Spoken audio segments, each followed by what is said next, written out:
around the clock, sports all the time. That's never going to work. That's ridiculous. Just remember to have fun out there today. And if you lose, I'll kill you. This is Tall Can Audio.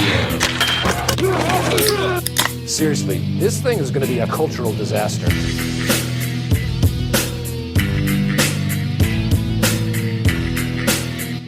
Our cultural disaster indeed rolls on here in the TCA studio. Matt Robinson with you as always in what I typically prefer to call beautiful Bytown, Canada. It's not that beautiful at the moment, but happy to be welcoming a guest into the studio for the first time. We've done this online once or twice, but Cheryl Pounder's here. Thank you for coming in. Yes, I am. It finally works out, right? I'm in for a Tuesday, Thursday Sens game, so we have a Wednesday off. So here I am. We're going to share a pint. Yes. Pretty nice. Pretty nice on my day off. And yeah, you know I like my pints, or so you've heard, I'm sure.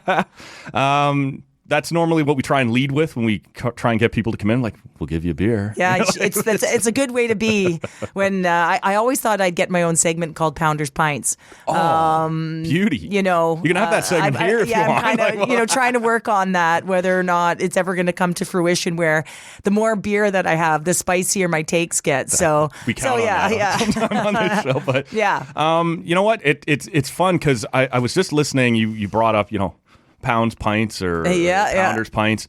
We saw you on Sunday doing the Hall of Fame game on TSN, and we'll get to the beer here in just a second and a bunch of other things. But you were doing a panel hit with Danielle Sauvageau, Jen Botterill, and James Duthie, which was fun in its own right, this sort of Sportsnet TSN crossover on the panel. Yeah. But there was this kind of, what is Cheryl Pounder's nickname? Was it Poundy? Was it Poundsy? Like Duthie and Botterill were going back. Like, hockey nicknames aren't overly original, but sounds like you'd call your segment Pounder's Pints. I would. Yeah. And well, I mean, it's not difficult, when you say to yourself, okay, you have a last name Pounder, and you played hockey. It was typically just Pounder. Okay. Then it was Pounds. But with Bots, with Bots, I always called her Bots or Botsy, so then I became Poundy somewhere along the way. I've had LBs, so LBS. I actually looked up at the ticker once. I was working a broadcast with MSG, and I guess with my name they weren't sure, so they just put LBS. And I was like, so pounds? Yes. And they're like, yeah. I'm like, most women would take offense to that. 100%. I said, but I'm not going to. I'm not going to at all. I think it's fabulous. So the quizmaster at TSN, he calls me LBs. Okay. The guys, pounds, Well, this is it. Like, I for a while worked in the Paralympic system coaching women's sports, and I had somebody sit in on a meeting once from Sport Canada, which was fine. That happens from time to time. They're just evaluating. And I used a phrase that, if things are going well, I was going to let my two scoring wingers stay out and play. In the sport of goalball, it's for the visually impaired. It's a Paralympic sport. And I just used the same phrase that I'd heard in a bunch of different sports. I'm going to let my big dogs eat. And I got pulled aside after the meeting and said, you can't refer to women as your dogs. And you're like, yeah. I think they loved it. The players both were fine with it, but that's not the way we talked about it. I know. You got to be careful what you say, as we know. It's a different world now, right? I grew up with brothers, so I can handle myself pretty fairly well. I would imagine say. so, yeah. A stay-at-home defender is used to playing hurt, and that's what you were, and that's what you're doing for us today. You've got a bit of a sore throat. You've rolled in. We appreciate you making the time to hopefully maybe kind of soothe the symptoms here a little bit. We're going to have a pint. Yeah, let's do it. This comes from our friends at the Whippersnapper Brewing Company. Ian was in here a couple of weeks ago, and this is left from their sort of Halloween collection. I've been out of town since just before Halloween, so we got a couple of these left kicking around. This is called Bountiful. It is a chocolate and coconut porter, 5.5%. And he does a nice job of like leaning into things, sort of referencing things, but not so much that he's going to get sued. I believe this is supposed to taste like a Bounty chocolate bar. Is the Halloween theme part of it. So we'll check these out. Let's crack it. Let's do it. She's a natural. Oh, yeah. Your friend Duthie was in here. Like so many who've come before him, cracked it before we even fired up the microphones. Like, what are you doing, man? Like, let's. I don't mind it. No, okay. You know what? When you handed it to me, and I was like, chocolate and coconut in my pint. Not sure. Sure. I'm not sure about that. Give me an IPA. Give me a craft beer brewery. I love all of it. I don't mind that. That's nice. I'm like not it. tasting a Bounty chocolate bar. No? I mean, subtle, maybe. Yeah. Subtle. I'm just taking another sip here. Yep. Do you see what I'm doing? Well, this is it. As we kind of work our way through it, I am getting the chocolate off of it. I'm not getting a strong coconut push from it, but I am enjoying it. I do kind of like it's got a little sweetness to it. And you are, you're an adventurous soul. I like that. When I first suggested it to you, you're like, I don't know. We could try some other things. And you're like, yeah, you know what? Let's go. Let's try it. Let's give it. Yeah. It's like if I have a flight in front of me. I just recently found out about a Caesar bar in Collingwood that has flights of Caesars. Oh, wow. And I'm thinking to myself, where am I going to get there? How am I going to get there? How am I going to bring my girlfriends Caesar's your with me? thing, yeah. Well, in the morning, right? Sure. Or you've had a good night. Need to have, a little pick-me-up. Little pick-me-up. But I thought, incredible that they come in flights, right. all different kinds of Caesars. So, yeah, I'm liking this. Actually, I don't mind it. The aftertaste is a little chocolatey. Yep. But hold on. Sure. Yeah, I don't mind it at all. I like it's that. a lot better than I thought. I gave it. You know what? Never judge a book by the name. Sure. Or a beer by the name. Yep. And its ingredients, because this actually works. It's nicely balanced, for sure. It is balanced. Yeah. It works. And this is one thing I will say to our good listener here, Whippersnapper Brewery right there at Bell's Corner. So, on your way home from a Saturday afternoon Sens game, right there. Yeah, this is new to me. I might have to make a couple pit stops. And they do a nice job. They turn over their collection pretty often. You have some breweries that like to just stick to the 6 things they do really well. Ian's more like, yeah, I tried that. What's next? I want to try I some need to things. meet Ian. Ian's a good guy. So we like him a lot. a good guy to know. 100%. So that is from the Whippersnapper Brewery. We will link to them in the show notes at tallcanaudio.com. And look, there's a few different places we could start, but I did reference that kind of panel hit that you did on Sunday for TSN and the Hall of Fame game. And it sort of led me to a place that it takes me back to the press release that CBC did a few weeks ago about the Olympics coming up. And it looks like we're getting the best of both worlds when it comes to Cheryl Pounder. You're going to be doing color, and you'll correct me if I'm wrong, but color on the women's games and some panel work on the men's games. That's right. Yes.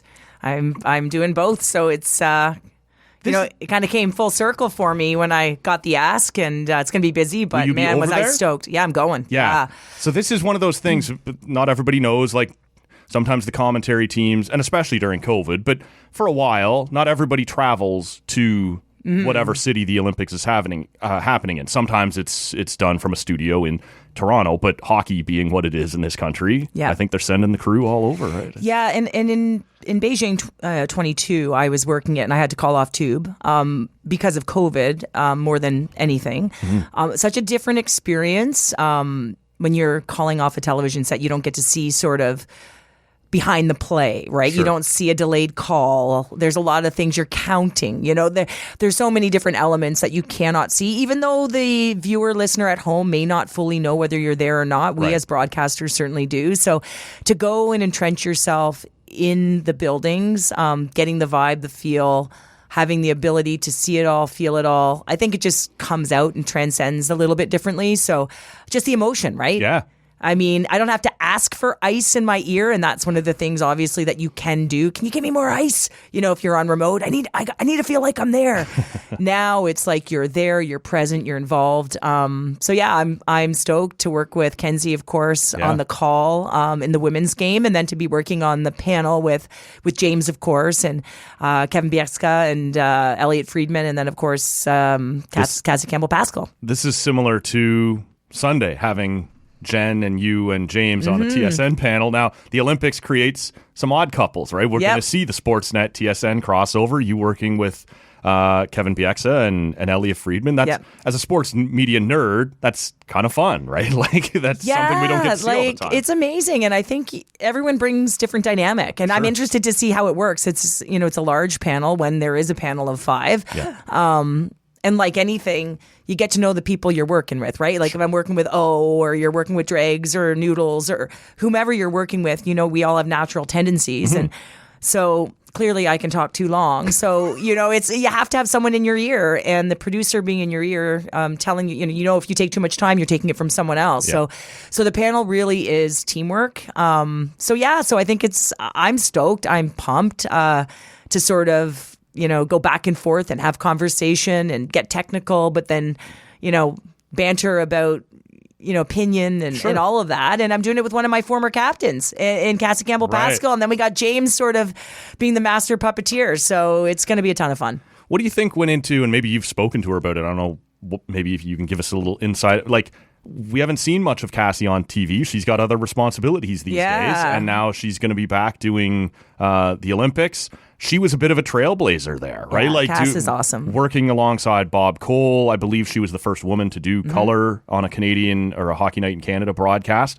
Was it just, do you think the opportunity to do an Olympics that would bring her back in? I don't know if you two have had a chance to speak about it. Well, I mean, Cass has still had her hat on, if you will. Like, she's been working with ESPN in the United States. That's true. And they've so sort of sucked her to the other side of the border. Yeah, they've sucked her to the other side of the border, So she has been working in the game, and she's got a hat on with the PWHL, right? So she's very, very invested. She's a builder. I think she has an opportunity to go into the Hockey Hall of Fame, and a lot of people will, talk about her as an athlete and as a player, and I'm looking on the other side of it and saying, man, a lot of people don't know what she's done to build the game and grow the game. So for Cass, one of my favorite Cassie Campbell Pascal. Campbell Pascal. Okay. Yep. So was that first PWHL draft where it was supposed to be Tessa Bonhomme, and somehow she just disappeared off doing other things, and all of a sudden Cassie's just stuck there with a microphone like, here, best of luck to you. Yeah. Rounds 3, 4, and 5 or whatever. Yep. And she held her own, no problem. Like, just out of nowhere, you take this over, right? Yeah, and she can, because she has a full understanding of all of the athletes, and Cass just does so much work. Like, she's fully prepared. I remember, interesting, one of my first broadcasts where I was overseas, I was working in the booth. And so for the listeners, when you're in color commentary, you typically, I mean, I got trigger finger, but you have a talk back button where you talk to the producer and audio and everything else. And you're marking plays. The audience can't hear it. The audience can't hear it. So you're marking your plays as you go. Right? Yep. So when I'm on a panel, I time code. I'm like, mark that. I'm talking to someone. And then I see trends in the game. And then I have all my codes to pack it. Right? So, but I didn't know as a color analyst, because you really don't get any formal training, that this was even an option for me. So I'm sitting and I don't know, I'm in the booth, I'm in Sweden. All of a sudden my phone's buzzing and it's Cass and it's popping up like pounds. And I'm like looking at it like, are you using your talk back? And I'm like, what does that mean? And she's like, well, so I call her or whatever, or talk to her afterwards. She's like, you do know that you can mark your plays. Right. You do know that you can ask for stuff. And for the listener, that means like, when the next whistle comes, I'd like to talk about that play that just happened, and now the truck has had time to cue it up for So you. as an example, let's use the Ottawa Senators last night. Yeah. So let's just say it was an exit that we really liked. They were in really good structure. Let's just say Spence makes a really nice play and a first pass coming out, and I'm like talking to the producer on talkbacks. No one else hears it. Love that play. Mark it. Yeah. Right?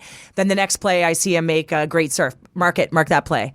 Then he's on the offensive blue line, and I see him walk it a specific way. Okay, mark that. So then at the end of the period, depending on how much we have, I'm saying to myself, wow, I marked like a bunch of plays on this guy. Sure. Like, right? So in the booth, though, that's your next whistle. Yeah. So as long as it's still relevant. Sure. If a goal's been scored since or something like that. Like other things happen, a massive hit, sure. Whatever. So you sound much better when you know what's coming. Right? Of course. So when you can predict the future. When you know what's coming on the whistle. Yeah. So for, I don't know, a year, I just kind of like, okay, whatever I saw on my monitor, I talked about. And she's like, are you using your talk back? I'm like, what do you mean? What button is that? Tell the truck what's interesting to you, right? So, so that was just, just had such an impact in sort of my broadcasting career, because it changed the landscape of how I did things. Sure. which helped how you sound when you know what's coming and you're choosing to talk about the why in the game. Right. And so I always laugh about that. Now when I talk to other young broadcasters, say, well, you can always ask but now they call me trigger finger and they talk to me and they put on music in my ear just to sort of piss me off, put on my favorite songs, so anyway. Yeah. Once you become a vet, right? They mess with you a little. It's more like you have to have, for me anyway, I like to have a relationship with the truck, right? Sure.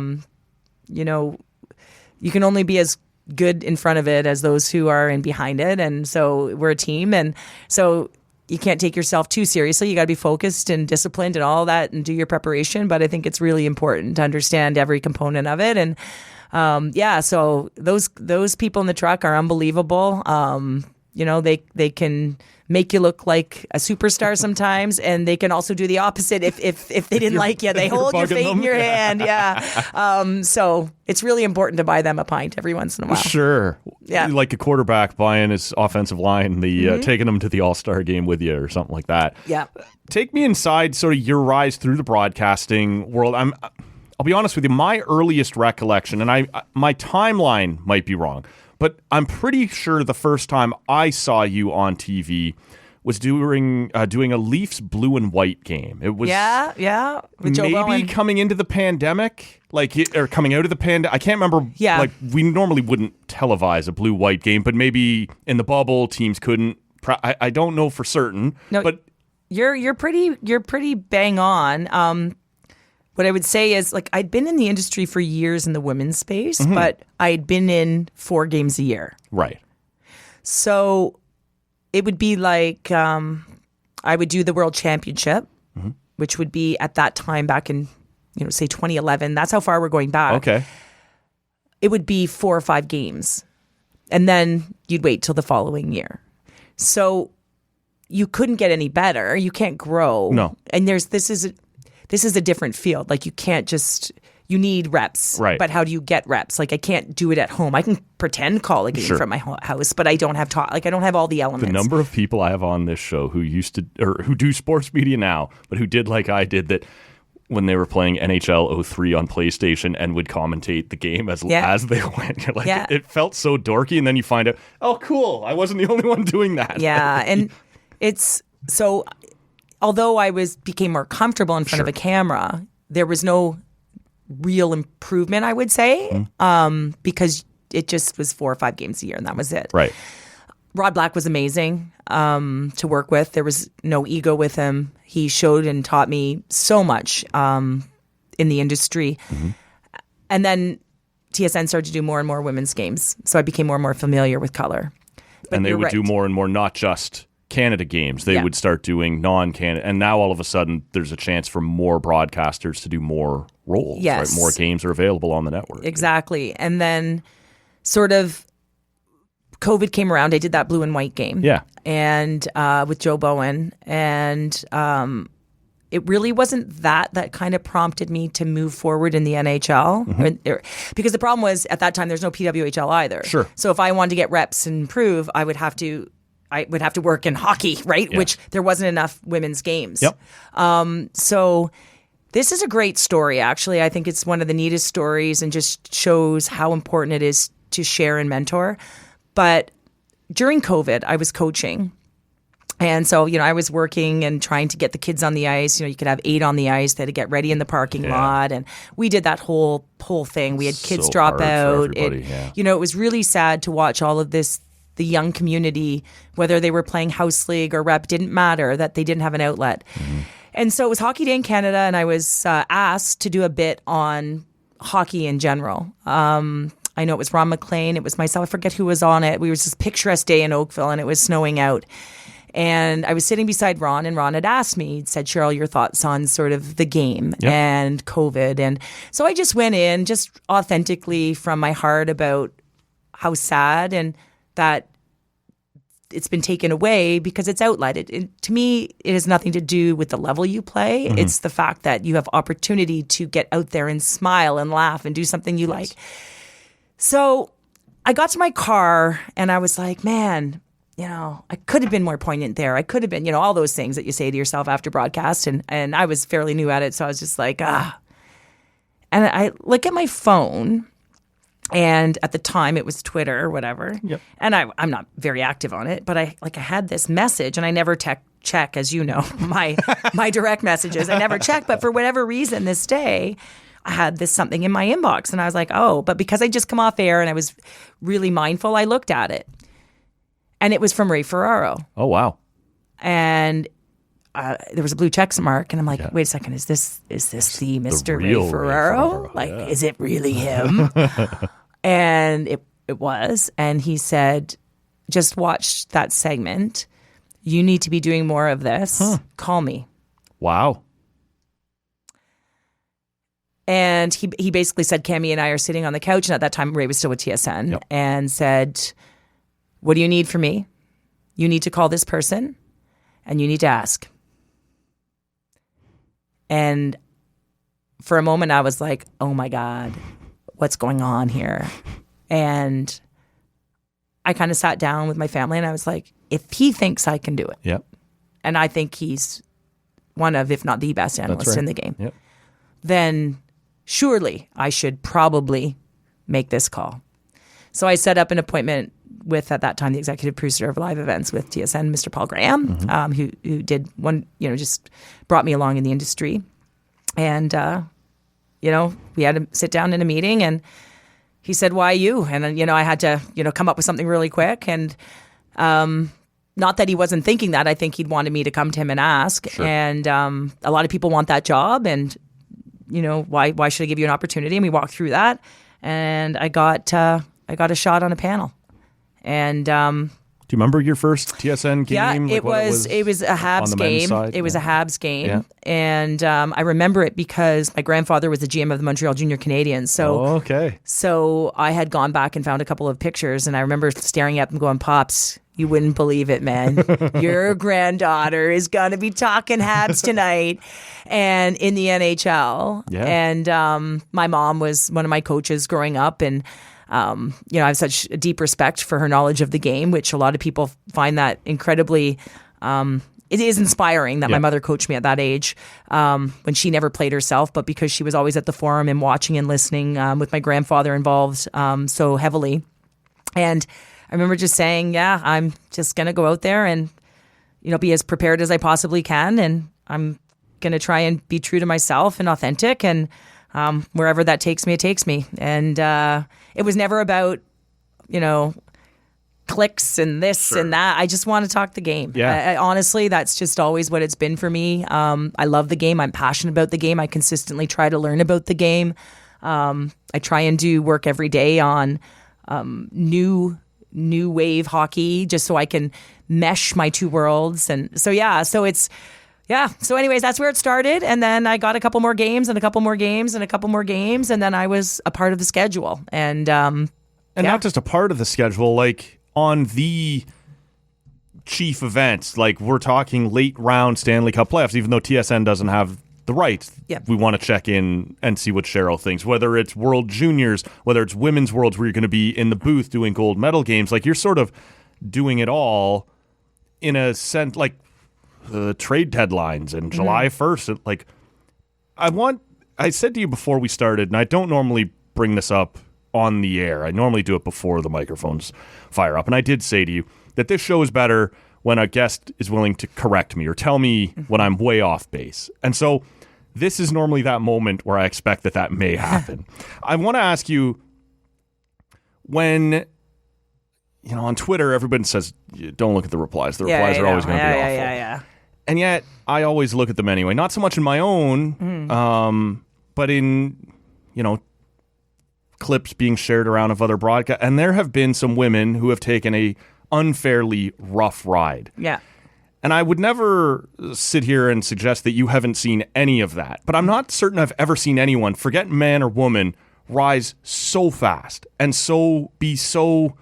Again, I want to be careful with the word universal, because I'm certain you've heard some things. Oh, yeah, for sure, yeah. But I don't know that I've ever seen anybody so quickly climb the ladder and be so quickly respected and be so, 3 years ago, this person wasn't on my NHL panel at all, and now they're the person I want to hear from the most on so many teams, national teams, Sens broadcast, Leaf broadcast, Habs broadcast, whatever it might be. Like, you have to be aware, right, of this. Well, thanks, Matt. I don't know. You're making me feel pretty good over here. No, I mean, you climb the ladder pretty fast. I think at the end of the day, like, it's the colleagues too, though. Like, I know that sounds, I don't know. You're a cheesy. hockey player, and my teammates got it. No, and it's not just that cliche. It's just, honestly, like, I don't know. Maybe to some degree I came in older. So, I'm the first one to be like, oh man, I got to put on makeup. Like, are we serious? Are we freaking serious? Or like, I'm wearing my kicks on air, and like I've always tried to. I want my daughters to look and see me and know it's me, and understand. Yeah, that's my mom, or not. My TV mom, or right. what have you. And don't get me wrong, we have that. We have that glitz and glam at different times of the year. And maybe that's connection. I don't know. Being vulnerable, being raw. I mean, I've certainly received both ends of it. I think when you're more opinionated, you certainly receive more opinion. Yes. I've always taken the stance when I give my opinion, I don't want to be forced into an opinion. I want to give an opinion when I have one. Right. So don't tell me what Sure. I can and cannot say, but to some degree, this industry wants you to talk about certain things sometimes, and which is fine. And when I feel very passionate about something or an opinion or in a broadcast, I will say it. Mm-hmm. But it's mine. It's mine to own, because I'm going to see and hear both sides of the vilification or the gratification of it, and that's fine. Yeah. But as long as it's my own. So I've always taken that approach. I just don't know that I've ever, like, and this isn't to take away from, like, Ray Ferraro's been on the show. I'm with you. I think he's amongst the very best who's ever done amazing, the color commentary job. I know Jeff O'Neill does a slightly different thing on the radio and on the panel. Like, his insights come from a different place, and that's fine too, and people love that. I'm not sure I've ever seen anyone, I don't, in scrolling my just Twitter timeline, and it's such a small portion, I understand, of the sports world, but being like, can't wait to see what O-Dog has to say about this, or really looking forward to Ray being... I don't know that I've ever seen as many of those as I saw through your first few years that, like, really pumped Cheryl Pounders on my broadcast tonight. And you have... Like, I'm sure those were tagged for you, right? Like, yeah, and it was nice. I think, it can go both ways, right? Like, you're not supposed to really read it, Sure. right? You know that... But we're all human. We're human, and so you wear it sometimes. Perspective's big, because you have to come back to being confident. Cassie had said something to me that was said to her before her first broadcast, which I kind of trust and share with others. It's believe you belong now. Yeah. I think for me, one of the challenges is I'm very, and I think what some viewers may have appreciated, and I don't know. I'm speaking from the viewer's perspective, so I can't really affirm it. But my sense in being true to myself is that I am technical. Mm-hmm. And my colleagues know that. At times I'm over technical. I'm told that consistently. And by that you mean like this construction of a play? Yes, or, yes. And, there is a space where they, people think that, or people like our bosses do think that it's over technical, that people don't want those details, and I sometimes disagree, because I'm one of the ones, and I often say that. Like, I want to do a pack on Cale Makar and how he walks the line in 4 different ways, and I think that's very interesting. Yeah. Well, that doesn't seem to be what the interest is. So for me, I think that technical element, it may have been something that got a respect factor, that okay, she knows the game. This is someone who knows the game. And so I think that's, if you're in any craft, I think that's what you want, is people to know. So if you bring in the opinion, yes, I get lots of, people who might disagree and, whether it's, agree fighting or refereeing or, Yep. right? So you're going to get two trains of thought and people that are very polarizing. But when it comes to something that is technical, people maybe, and you articulate it and people didn't see a detail, they might be like, I like that. Or I don't agree. But when you agree, you're not disagreeing with opinions. So, Right. so it just, I think that, and that's, I did that only because that's how I know how, Sure. that's what my eyes go to that. Yep. Even last night, they're like, let's do the Batherson goal. Cause I think, I'd picked him as our, pregame on our, whatever it was, Big performer segment or something. Yeah. and then he scored his first shift. So then I said, yeah, but can we take it back? Like it started in the defensive end. Like I'd like to show the whole play because this is an area where I think in the past they've had difficulties. So having good structure there leads to offense and just that kind of idea. And everyone's different. Like O tells those stories and big pictures, and I think he's so 100%, fabulous yeah. at it, right? And so it's, But that's what's great about this panel is it has different elements. Exactly. And then you have James, who's a magician, who can he knows exactly where and what everyone's strengths are so that they can tell either the story or maybe break it down. So it works. There's always going to be naysayers and there's always going to be critique. But when you love what you do and you trust what you're saying, you just, you go for it. And I know that sounds kind of cheese, but it is what it is, Can you take me inside? I think it's the summer of 22 when the World Juniors is being played. And you guys are put on the air because you just mentioned a few minutes ago, nobody likes being put in a box of having to offer an opinion. And yet this was all anyone was talking about. What was hockey culture in Canada and some of the things that we were facing at that point. And before that first game of the Summer World Juniors, which I believe had been shut down in the winter because of COVID. They couldn't finish it. We're going to come back. We'll do it in August. And a bunch of news stories break by then. And so for 30 minutes, there was no, this kid is from this place and this matchup is going to be this and the power play and this. It's let's just talk about hockey culture in Canada. Yeah. And it was you and James and Bob. And what is that moment like? Because it is a moment where no one's forcing you to have a certain opinion, but we are asking you to give an opinion. Yeah, what is that moment or that show like for you? Heavy. Yeah. Very, very heavy. Keep in mind, I was new too. Sure. So when they asked me short notice to do it, I had an understanding of why. And 30 minutes for people outside, like it's no short thing. We're going to do this. We're going to drill down on this. Yeah. And I had called my boss, who I trusted, and said, I've worked really hard to have this opportunity. Mm-hmm. Don't just throw me up there. And what does that mean? Are you feeling unqualified? No. To talk to something like this, where it's a very, very difficult situation, like and we had a healthy conversation about it because I didn't say yes to the World Juniors right away, which it's my dream, like in my dream job, right? Right. Every Boxing Day, our household has parties. Like, it's like come in, come one, come all. And 3 days later, we have no furniture on our main floor. Everyone's passed out. You don't have a lick of alcohol left in the house. And this is universal across Canada in the holidays, right? It's just our family live for it. Yeah. So when I had the opportunity, it was just like it's a no-brainer. But in this situation, it wasn't a no-brainer. I had to do some soul searching and really think about it. And then so I had that nice conversation with Paul Graham at the time, who I trusted and trust. And they wanted both Bob and I to speak. So the night before, I had written something, and they, I remember them asking to see it, and I said no. Okay. And is that because you were worried they might shut it down? Or vet it. Yeah. Whether they would have or not, I don't know. Yeah. Like, in all fairness. But either you're going to ask me to do this. I said, if I'm going to do this and speak from my experiences and how I truly, truly feel, my words can't be vetted. Right. And they didn't. They didn't ask to vet them, and which I commend them for because they are in a very, very precarious situation with all of it. Rights holder and all that. It's and so I just spoke like from my heart. what I really felt and said it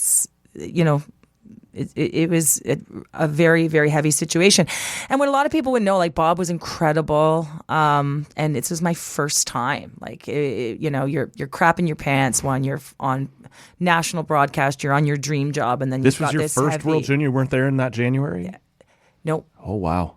Then that is incredibly heavy. This will be your introduction to the World Junior audience. That's why I wasn't sure I wanted to do it. Yeah. But I said, I do have a voice, and if I'm going to go, then, these are my words. And so I shared them. And to be quite honest with you, when I got off the set, I cried. Yeah. And, that's just how heavy it was. And I remember, I can't remember, there was her hugged me or someone hugged me, and I cried. And I think that's as vulnerable as you can get. It's not because of any other reason than the heaviness of the situation. And but it was powerful. It taught me a lot about being authentic, and the guys were amazing. Like James was incredible. Yeah. Bob was absolutely incredible. We were glued to it. Like, this is an August day at our lakefront cottage. Yeah. Like, we're not missing these 30 minutes. Like, this was real. That was an actual moment of, this isn't sponsored by this or power play that or whatever. These are people. Yeah. And I was scared. Like, I think it would be unfair for me to lie and say, oh yeah, like I was scared. Like I was scared of the court out there and give my opinion. No, well, I was scared of the court of public opinion on this one, being my first time in a national broadcast like this. But I think what outweighed the fear was being real to what I felt. Yeah. And so that's when I said I would do it. So that's where we were. The industry needs so much more of that. And it was heavy, heavy. And, but I felt light after, like after I had my moment, and, but it was important to talk about. Yeah. And we had the platform at the time. So, we did it. But there was a lot of thought that went into it before even heading to Calgary. Or Edmonton. Sure. Edmonton. Yeah. How are you feeling now about Hockey Canada? It's been under the microscope. There's been changes. Have there been enough changes? Are we talking about this enough? Well, change is going to be constant, right? Yeah. I think change has to happen at the grassroots, right? It's fundamentally, You and I talked before I fired up the mics that I've been reading a lot of books lately. The one that I'm in right now is Rick Westhead's book, We Breed Lions. Mm-hmm. It's a hard read. Yeah, and humanity and just the elements learned when you're young, and I think you're not working top down when you're already there, like you're at the highest level, right? It's when you're young kids and you're in a room. And that's the playground. That's we're not just talking, this is life, right? Yeah. Like this is everywhere. Yeah. So yeah, I think that's going to be an element of just humanity, and the work around that in and of itself will be constant. But the game, I always come back to the game and the good in the game too. So, my girls play. They've made their most valuable friendships out of it. They've learned to fall and get up. All those cheesy stuff. And I know I've said cheesy about 18 times on this, but that's the stuff we love about the game, right? Yeah. Learning, I mess up on a broad, I'm mad, I'm pissed off at myself, and figuring, well, you're only as good as your next comment, so let's go, right? Like you're picking yourself up. So I think, there's just a lot of learnings to happen, but love the game, love the opportunities I've been given, and the continued growth that comes along with it. You and Kenzie have been a big part of that growth, and one of the moments that kind of, I think, really stands out is the women's under 18s, maybe again 2020, 2021, and the video makes the rounds, and it looks like it's been shot from somebody's BlackBerry in 2013. And that gets everybody's attention, and it's like, we've got to be better here. We've got to do better here. And since then, the women's under 18s has been presented in a better light, closer to a World Junior, and it can always be better. Things can always grow. But people like you and Kenzie are a big part of that. Like, how much of that is you guys pushing from inside, and how much of that would you say is the broadcast world understanding there's a demand for this and wanting to put you two out in front on it? I think, the gentleman that I was talking to you about, who's now retired, and the woman that's come in to take over for him have always had a vested interest in the women's game. You don't go from calling 4 games a year to 30, right? And every single one with the same amount of cameras in the building. And what people don't know at home is the cameras tell the story. So, for me, having not me, but the women having their stories told in a certain light, you need specific cameras in the building. So, having one camera versus having, 30 yes, makes a big difference. And it feels, just as you're flipping by on your remote, this feels like a bigger deal. Yeah. And having a panel in intermissions that, talk about these women. And so TSN, and again, this isn't like a TSN plug, push, whatever. It just so happened, like because they're right holders with Hockey Canada, decided that, we want to do the World Championships and we want to show these games. We want to do the under 18 World Championship because the next wave is coming through there. And there's always budget restrictions for sure. But I think they've done a nice job of saying, we want to provide this. We want Ken's and Cheryl on it.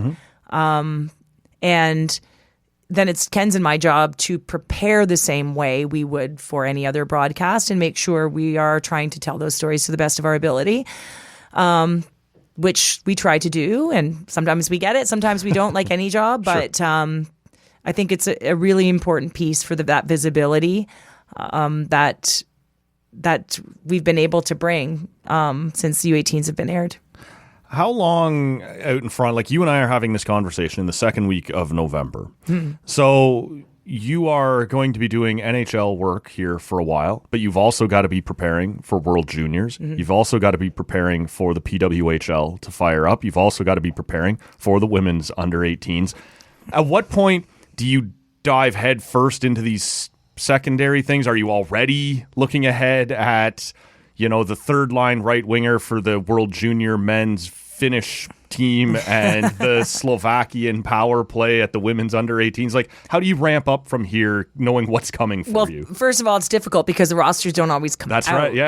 So it can be a quick turnaround. It can be difficult. Like, we typically go from World Juniors. I will get home from the World Juniors on Jan 6. I think I do a Leaf game Jan 7, and I leave Jan 8 or 9 for U18s. So where are the U18s this year? They're in Halifax. They're on the East Coast. Sydney, I believe. Somewhat taller, but like you're not having to go from Vancouver to Helsinki or something. No. And typically they've called us off tube. We've called off tube when they're in Europe. So this time we will be on site, which means likely we will do a few more games because we are in the building. Yep. But Halifax is a great host. Yeah, great. I mean, unbelievable. Like, heave away, baby. So, I mean, you start when you can because, again, the rosters present the restriction. And then it honestly, when you are in it full bore, it's survival mode to a degree. Like, I'd be lying if I didn't say that. When you're jumping from this to that and flying home from here and then on a PWHL event, like I watched a Sens game the other day in the morning after the night before, like on my way to the airport and at the airport, because you staying on top of the last game, right? That's always the challenge. Sure. So my husband would always say, like, I can't believe, like, you sit there and watch video all day. I'm like, well, because I have to catch up on that and I have to catch up on that. So I do feel like it's an industry of catch up a little bit because so much is going on. When you're on air, you don't see what everything else is when everything else is happening. So there's a bit of survival. I try and get all my boards. When I say boards, I would mean like rosters, information, all of that stuff. Like, I done definitely ahead of the event. Yeah. And then it's, fill in the beginning of event, I try and talk to coaches right away because what people don't know is once you're in an event, you don't get them. Like if I'm calling 2-3 games a day, I'm not having a pregame meeting with the coach, right? Because I'm running from one game to the next. Sure. So you have to get in early. You have to talk to the players, do all of that ahead of time. And then if you can't, you've got to like phone calls and all that. So it's not easy, but I think one of the most valuable pieces I've learned along the way is knowing what and how to prepare. When you first start, you're like, oh yeah, I got my roster that they sent to me on the media package and I'm here and let's go. And then you're like, I mean, who would know, like, as a color analyst, okay, well, when there's a stoppage in play, it typically stops at the goalies. Have more on your goalies, right? Have more on, like, I didn't know that stuff in the beginning, right? I'd be like, I'd see a player and read 18 things out really quickly, and then I'd have nothing left for the rest of the game because I said it all. Hold some. Like, it's all in the preparation. But when you have limited time to prepare, you have to know what you need to know to be able to have a good broadcast. So that would be sort of bare bones when you're stuck. And I didn't even mention this is an Olympic year, and you'll be all over having to know men's and women's sides of that not long after that either. And that'll be a bit of a challenge because I'll be tracking both events while I'm in it. Yeah. Right? So trying to stay on top of both. But you're not going to have time to enjoy the Italian food and the Italian wine. I don't think I have a day off. No, no I'm sure you don't. But the interesting part of all of that is I'm not saying the men's are like Team Canada men's not going to be difficult, right? No, I know these players. Right? Yes. The difficulty, the real challenge are the U18s. Sure. Right? Like in the women's game. The 16-year-old from Sweden I've never heard of before. Right. I got to know her story. And how do I get her story? Yeah. Right? And to do her justice. Yeah. Right? So that's the challenge. Like I remember called a game, like it was a national championship in the women's game with Dennis Bayak.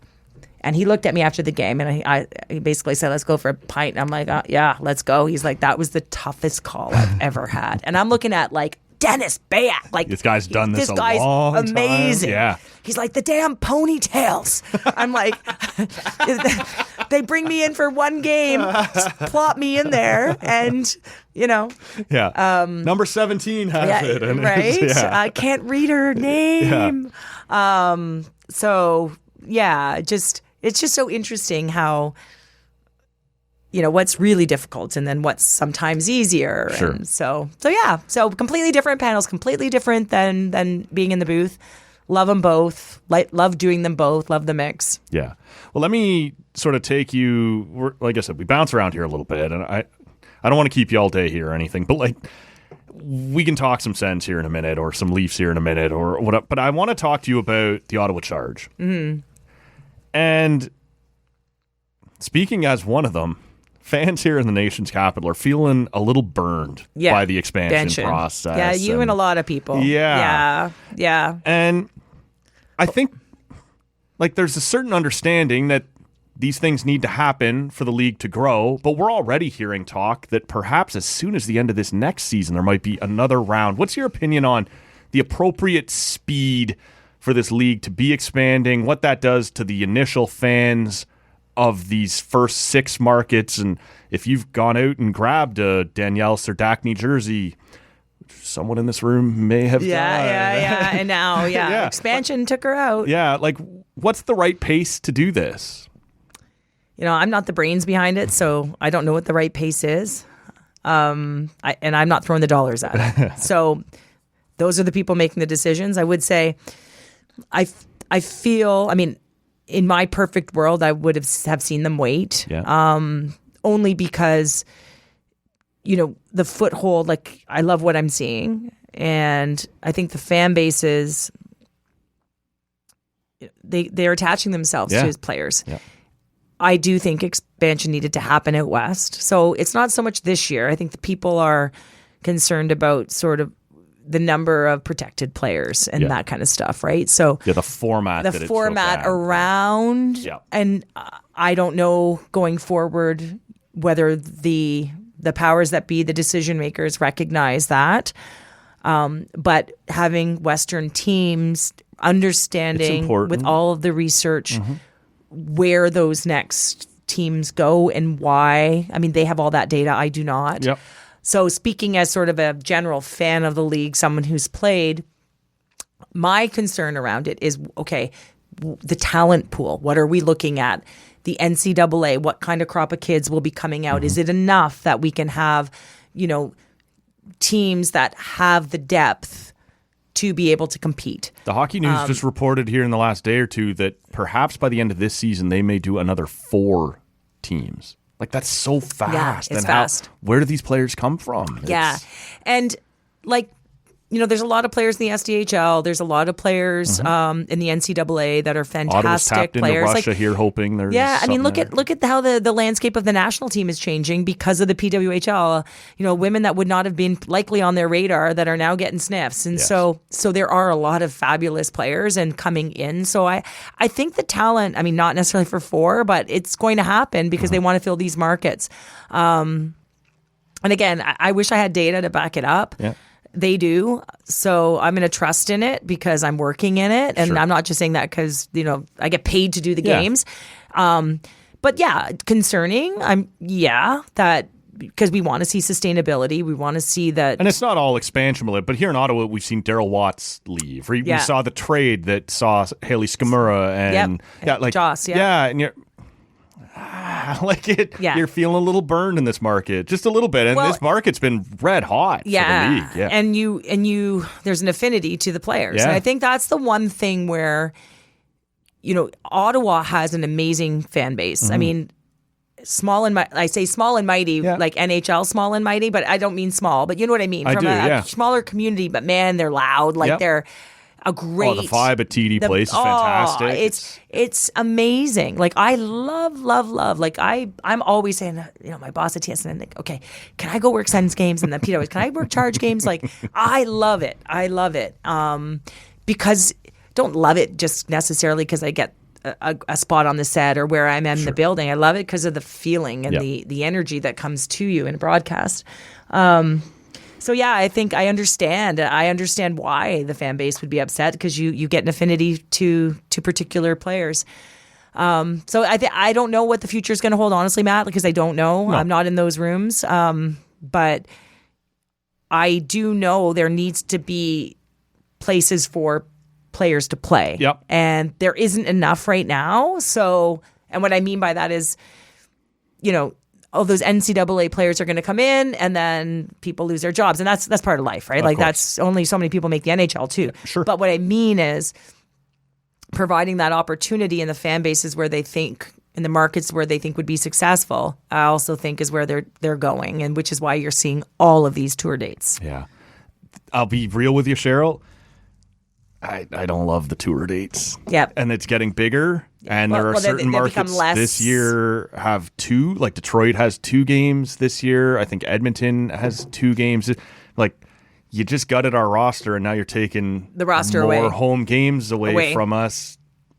I get it. Like, all these things are necessary, but it's just like, as that one guy who just wants to go watch his team play, it's a bit much. I mean, the tour dates, like, I love it when I'm in the building because it's different, and I think Halifax also has 2 this year, which we just mentioned is a great market. And Ken's and I are doing the one in December. Yeah. So I think they're measuring too, right? There's a measuring stick on these, right? That's also why they're doing it. So for them and their approach to expansion, I think this is a cog in the wheel, if you will. And so they want to see it. And once, we get to a certain point of teams, and I don't know what that number is, like, I would assume it would stick for a while, level off. But because it's growth oriented right now, there's disruption. Yeah. And so everyone still come out to your Charge games. Of course. Right? But yeah, I do understand the frustration. What do you think right now of, we'll just quickly, before we wrap up, on the Sens here? Coming off Tuesday night's game, a blown lead, but to a pretty good Dallas Stars game. Yeah. And one of the things that I would take away from that game was that Ullmark looked like the Ullmark that they need him to look like. And there's been some struggles there, but he appears to, at least in that game, have kind of shown his old form. What have you made of the Sens thus far in the season? And I guess the one thing I should lay out, if I'm being fair, is all of this being done without their captain, which is a huge straw to stir. Look where they are in the standings. Yeah. I mean, if you had said, whatever, how long's he been out? 5 weeks? Okay, this is where you'll be in 5 weeks' time. You would have been, sign me up. I'll take it. Right? So I think from that perspective, and I think I might have said it last night or, the last game was, I think they found a way in the games they haven't played well to stay in them, stay in them enough to give them an opportunity. And be opportunistic. There's been games where you've been like, yeah, there they are. And then there's been games you're like, oh boy, like where's that structure? What's going on with their defensive game? Like what the hell is going on? I think last night's first period or maybe the first 30 minutes of the game, I was like, holy crap. I mean, we know my eye goes to structure. So I would say like this team was like in the right spots. They were closing. I mean, Dallas did not have an opportunity to get to their game. No. At all. And it was a big piece of the neutral zone for sure, I think. And just the way they spaced, they just closed so fast that they didn't give them any time. And that allowed them to get in. And when they got in, they had possession. And when they had possession and they lost it for a second, they reloaded above the puck. And when they did that, they were in good spots. They tracked back and were able to turn it over and go the other way. Like it just became right until late in the second. Sure, yeah. And then it turned and then they were on their heels. And that's Dallas, right? Sometimes it's not as much you falling apart as them finding themselves a bit. And Dallas is a hard team to hold down with all that I mean, when Rantanen scored the one goal and on the miscue by Clevin, I even said, that's going to happen. Rantanen's going to finish that off. But I didn't like the 2 or 3 shifts following. Okay, yeah. So, because they could have probably tied in those next 2 shifts. So, just finding a way to get back to what you've been doing all game quickly. But again, like you said, you have an opponent out there, right? Yep. And an opponent that knows how to win, an opponent that has experience in the playoffs, an opponent that's quick, that get to the slot. So they found their game. But I do think it was also a product of the Sens just sitting back a little bit. I didn't see the same. I saw a little more hesitation, which meant that they weren't as close, which meant they weren't closing as quickly as they had been through the first 2. Selfishly, you can look around this room. I'm a bit of a Leafs guy. Yeah. How worried should I be right now? Because it's not looked good. Yeah, okay. I'd be pretty worried. Yeah, it's not looked good. Yeah. And now all of a sudden, Matthews and Stolars go down. I haven't seen yet today any conversation on how serious either of them might be. But even with both of them healthy, it didn't look good. It's just, I mean, and things turn around very quickly. Sure. Right? Nope, let's leave it there. Things will turn around. It's going to be fine. I would say it's just, there's just a disconnect. It's, there's a feeling when there's like a team that's on, like, or not, like there's a pulse. Mm-hmm. There's a pulse. I don't feel or see the pulse right now. And is it possible that this team isn't right for this coach? And they keep trying to feed closer to what this coach wants, but now you've got 36, like that blue line is very... But the blue line's the same. Like if you look at, a year ago and their underlying metrics, but they gave up a lot of chances off the rush last year. They weren't fast. But they would keep you to the outside. Because they had their goaltending was punting above, now well it went above from 920 pay grade. to 890 and... Right? Ooh. So now all of a sudden, you're not getting that like stellar goaltending. No. It's just, I think it was magnified, it was hidden. Yes. The deficiencies were hidden a little bit last year. I don't necessarily think they're overly fast, but I also think it starts from structure too. Like I don't see them coming out connected, right? No. So anytime, like, and I said this yesterday, I think it's Sens game, but you don't come out connected, you don't have speed. If you don't have speed, you don't enter with speed. If you don't enter with speed, hard to get the puck and it's back. all connected. What do you want Willie to do if you haven't hit him coming through the neutral zone with speed or these sorts of... Yeah. And they're isolated a lot. I call isolated vulnerable. Mm-hmm. That means like they're on their own. So you're coming into zone 1-on-2. Well, that's a difficult situation. So that usually ends up dying. But to me, it's been sort of the turnover gaffes. Like, I mean, it happens. Like Clevin last night, it happens. Sure. Okay, it's gonna happen. Sure. It happens, but it's compounding.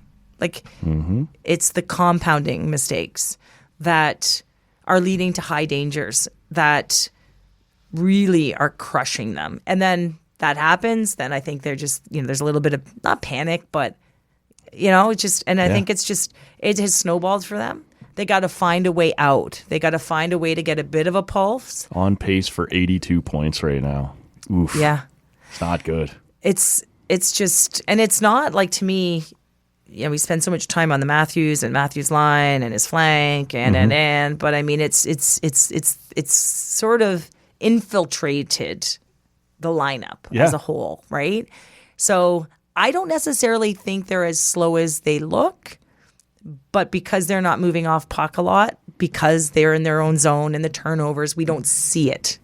I came into this year thinking with the loss of Marner, they won't be as good, but it won't be a dramatic off the cliff fall. And so far, it has looked like a dramatic I don't think it's just Marner. Don't get me wrong. Don't get me wrong, 100 points and all that. Sure. And goal scoring is not just like the problem. Like it's the compounding mistakes. It's the this. And he was a part of their it's PK and their transition, and like he touched every part of their game. Yeah. I remember I answered a quiz one day, and they said, "What do you think?"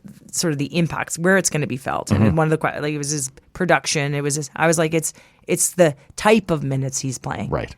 In all situations, that's because now when you lose one guy, but it takes three to replace him, right? So it takes. Okay, from the defensive perspective, the PK, the power play, and then you got your 5-on-5. So it's just that. So yeah, I mean that wasn't that uplifting, Cheryl. Sorry, I mean things change in a whim, and you get a little life and a little juice in you, and next thing you know, you're winning 7 in a row, which is typically what happens with them. But yeah, just right now, like it just feels off kilter. Last thing, I promise. Off kilter or not, coming out of the Rivalry Series. You just saw 2 games between Canada and USA. USA, and you'll again correct me if I'm wrong, USA looked like they brought most of their full roster. Canada looked like they left some pieces at home. Let's give some young people a chance here. How rattled should fans feel after those 2 games, if at all?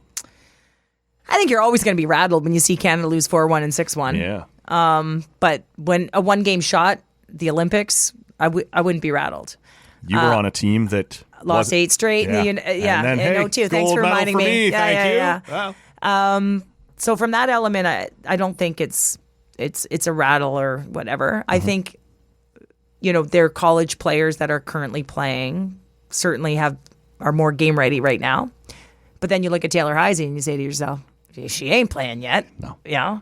So and she's still young. For 2 or 3 more, 4 more years, she's going to get better and better. So, they do have a lot of very, very skilled youth there that they brought in a few years ago. So now they're maturing within the system and structure, whereas Canada hasn't had that, but they've won with their veterans. So don't get me wrong here.